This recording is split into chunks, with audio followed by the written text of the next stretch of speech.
now. We have a guest from Iran. Iran's Minister of Foreign Affairs, Abbas Araghchi, is joining us now from Tehran.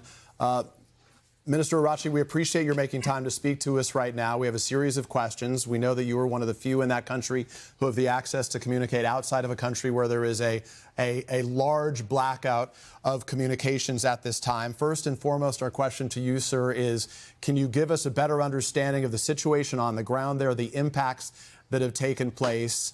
And separately, can you confirm to us that the Ayatollah and the president are both still alive? Well, thank you for having me. Well, the situation on the ground is quite, I cannot say normal, but the life is going on. Everything is under control. I think Americans and Israelis failed to, access to hit their targets. And now everything is under control, and we almost in less than 2 hours, we were able to start retaliation by attacking, American bases and some targets in Israel by our missiles. Almost all officials are safe and sound and alive. We may have lost 1 or 2 commanders, but that is not a big problem. We are actually managing it. We are handling the situation. And I was in contact with, my colleagues in the Persian Gulf, and I explained for them that, we have no intention to attack them, but we are actually attacking the American bases in the act of self-defense. We cannot just sit and watch. They are attacking us, and we don't, respond simply because their bases are in a friendly neighbor country. So I explained for them, and I hope that they understand this situation. Another point I have to mention is, I don't know why the U.S. administration insists to start a negotiation and then in the middle of negotiation attack the other party. Today happened exactly what last June happened. We were in the middle of negotiations, and and it was interesting that this time we made a big progress.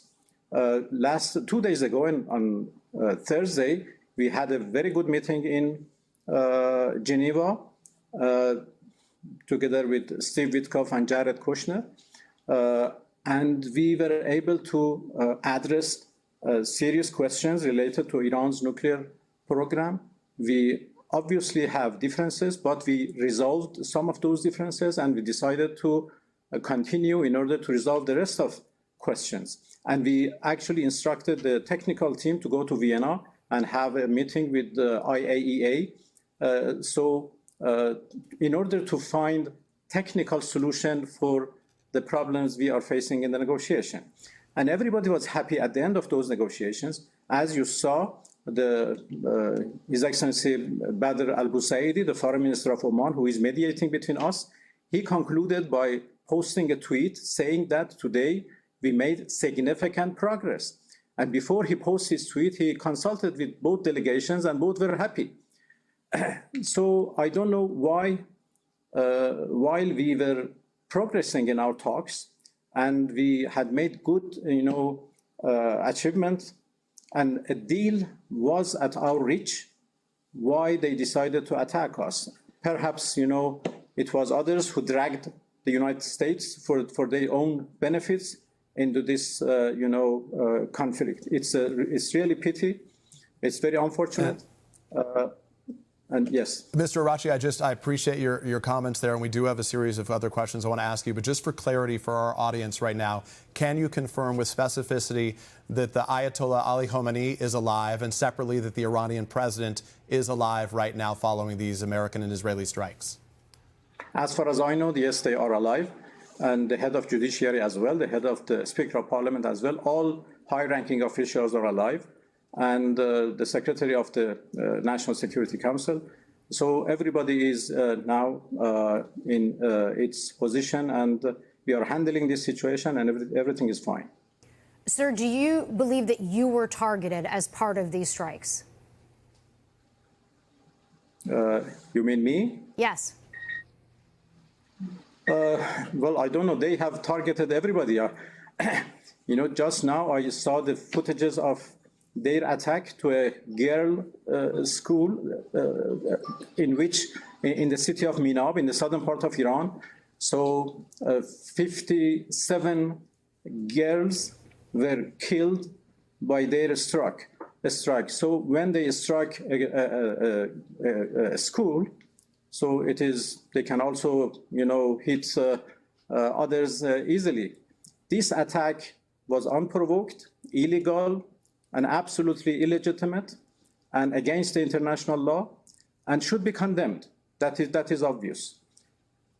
Iran insists that its nuclear program has never been with the desire to create nuclear weapons. But my question to you is, sir, why should the United States and why should the rest of the world trust Iran when it says its efforts to create a nuclear program are only for civilian use and not to continue to carry out harm against Western and American interests? Well, first of all, we don't have proxies. There are certain groups who are fighting for a just cause, and we support them. So that would make them a proxy, correct, sir? Yeah. But, you know, they are not receiving orders from us. They are independent groups, but we support them, and, you know, we support them in their you know, fight, you know, for the right of self-determination or to free their land from occupation, whatever.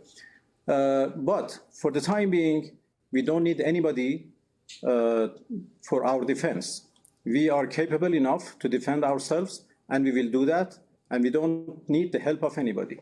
On our nuclear program, I think there are every reason that Iran does not want nuclear weapon. And the whole world has tested us when in 2015, we signed a deal and we announced very clearly that Iran would never seek, develop or acquire nuclear weapons. And that was a permanent commitment in 2015 deal. I know that President Trump doesn't like that deal, but at least we proved our you know, goodwill. And we proved that we are not seeking nuclear weapons. And it was not Iran who withdrew from that deal. It was the U.S. And still in 2025, when the U.S. offered us negotiation to find a solution for Iran's nuclear program, again, we accepted. We entered into negotiation in good faith. At least 3 times we came to a good conclusion, but, you know, my interlocutor in the other side couldn't sell it in Washington. Then they suddenly attacked us. Again, this time, we entered into negotiation with the help of our Omani friends and others. Everybody supported those negotiations. And, you know, we made significant progress this time, and then they attacked us. So we have, it is us who have, you know, negative, bitter experiences from talking to the United States. We have never wanted nuclear weapon. There is both religious, you know, convictions by us, the verdict by the Supreme Leader, who considered all these weapons as inhumane and, you know, against the Islamic teachings. At the same time, they have no place in our security doctrine, and I can explain. But I would like to reaffirm once again that we have proved our goodwill. We negotiated with E3 and then E3 plus 3 or P5 plus 1, and we concluded a deal the whole world celebrated, and we remain committed to that deal in 2015. But it was the US who withdrew, not us. And again, the experiences of last year and this year. So I think the one who should prove its good faith, its goodwill, is the United States, not Iran. Sir, as many Americans are waking up this morning seeing images of Israel and other nations try to defend itself, what is your message to the American people about how far Iran will go? Well, we have no limit to defend ourselves. Does that include attacking Americans? Well, we are attacking the American military built up in our region. We are not attacking Americans in their land. Americans are attacking our people in our cities, but this is not what we are going to do. We are attacking the Americans' bases, military bases in the region, and military installations and facilities. And this is only as an act of self-defense. We are not the one who started this aggression. It was the United States and Israel who started this aggression. So there is no limit for us to defend ourselves. But once the aggression is stopped, we would also stop our self-defense. This is quite obvious and quite natural. Mr. Araghchi, in recent weeks, we saw a crackdown by the Iranian regime on civilian protesters throughout that country. Depending on where you receive your information, hundreds or even thousands, perhaps tens of thousands of Iranian people were killed. In this moment, for the Iranian people, will you commit that Iran will not crack down, will not attack, maim, or kill the people of Iran if they choose to protest peacefully against their government? Well, I have to correct your disinformation. We didn't crack down the protesters, we cracked down a terrorist operation. From 28 December to 7 January, we had peaceful protests in our streets, and that was absolutely tolerated. Even the government decided to engage with the leaders of those protests to find a solution for the problems they have faced. And everything was peaceful and nobody was killed. But on 8 January to 10, it was totally a different story. Armed elements added to those protests. They came from outside. They received instructions from outside, specifically from Mossad and Israelis, and they started shooting at our police and security forces.